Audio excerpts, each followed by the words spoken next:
ఒకప్పుడు చూస్తే పాత రోజులు నాకు జ్ఞాపకం వస్తాయి. మా ఫ్యామిలీ ఇంటికి కావలసిన పంటలన్నీ కూడా క్రిమి సంహారక మందు లేకుండా, ఎరువు లేకుండా పండించే రోజులు. ఈరోజు మనం తినే తిండి చూస్తే మొత్తం యూరియా, తెలుసో తెలియకో విపరీతమైన క్రిమి సంహారక మందులు కొట్టేయడం, అవన్నీ కూడా మనం తినే పరిస్థితికి వస్తున్నాం. రెండోది, ఇప్పుడే మంత్రి గారు కూడా చెప్పారు, 1924 నాసి రకం మద్యం. దానివల్ల చాలా వరకు చాలామందికి ఆరోగ్య సమస్యలు వచ్చాయి.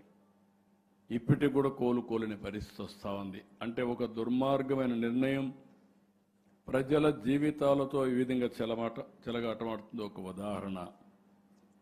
దీనికి తోడుగా ఇటీవల కాలం నేను చూస్తున్నా, అందరిలో మెటీరియలిస్టిక్ హ్యాపీనెస్ వచ్చింది. ఆ మెటీరియలిస్టిక్ హ్యాపీనెస్ వల్ల కూడా ఇబ్బందులు వచ్చే పరిస్థితులు వస్తున్నాయి. దీనికి అదనంగా టెక్నాలజీ, నేనే మాట్లాడుతున్నా. ఒకప్పుడు ఐటీ అన్నా, ఇప్పుడు data centre, AI, quantum algorithms, space city, drone city, electronics, aerospace city.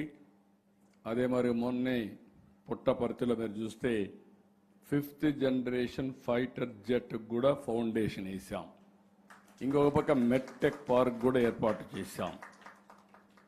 టెక్నాలజీని మనకు బెటర్ లైఫ్కి ఇంటిగ్రేట్ చేసుకోవాలి. నవేడేస్ నేను సెల్ ఫోన్ వాడమంటే సెల్ ఫోన్కి మీరు అడిక్ట్ అయిపోతున్నారు. కొంతమంది వాడలేదు. కొంతమందికి ఇంట్లో ఉండే భార్యాభర్త సెల్ ఫోన్లో మెసేజ్లు పెట్టుకుంటారు. ఇంట్లోనే ఉంటారు, పిల్లలు కూడా మెసేజ్లు పెట్టుకుంటారు. అంటే everybody is busy for what? అంటే ఆ హ్యూమన్ రిలేషన్స్ డిస్టర్బ్ అవుతున్నాయి. టెక్నాలజీ కూడా మనం గుర్తుపెట్టుకోవాలి. మనము చూసే విషయాలు కూడా టెన్షన్ క్రియేట్ చేస్తాయి. అక్కడి నుంచి అనారోగ్య సమస్యలకు దారితీస్తాయి. ఈ విషయం కూడా మనం గుర్తుపెట్టుకొని, అందుకే నేను ఇప్పుడు ప్రస్తుత కాలంలో మీరు చూసి ఒత్తిడి, ఆందోళన, ఇంకొక పక్క అన్నిటికీ టైం ఉంటుంది. 10 నిమిషాలు వ్యాయామం చేయాలంటే టైం ఉండదు, నడవాలంటే టైం ఉండదు. నడవడం కూడా మానేశాం. ఎందుకంటే ఒకప్పుడు శారీరకంగా కష్టపడేవాళ్ళం. అలాంటిది ఇప్పుడు ఇవన్నీ పోయే పరిస్థితికి వచ్చాయి. అందుకని ఈరోజు అనారోగ్యం పాలయ్యే పరిస్థితి వస్తూ ఉంది. చిన్న వయసులో పెద్ద జబ్బులు వస్తున్నాయి. నాకే ఆశ్చర్యం వేస్తుంది. ఎప్పుడు నేను వినలేదు. ఒక ట్రీట్మెంట్కి 30 కోట్లు. వ్యక్తి చిన్నవాడు, మామూలు వ్యక్తి. అలాంటి వాడికి ఆ జబ్బు వల్ల 30 కోట్లు. ఆ పేరెంట్స్ అతను బతికించుకోవాలనే తపన. ఇవి మనం చూసినప్పుడు ఇవన్నీ కూడా మనం మళ్ళీ మామూలు పరిస్థితి రావాలంటే వినూత్నంగా ఆలోచించాల్సిన అవసరం ఉంది. అందుకే నేను ముందే చెప్పా, యోగా, ధ్యానం ఇలాంటివన్నీ మనం చేయాలని. ఈ సంవత్సరం మీరు చూస్తే లాస్ట్ ఇయర్ ప్రధానమంత్రి గారిని మనస్ఫూర్తిగా అభినందిస్తున్నా.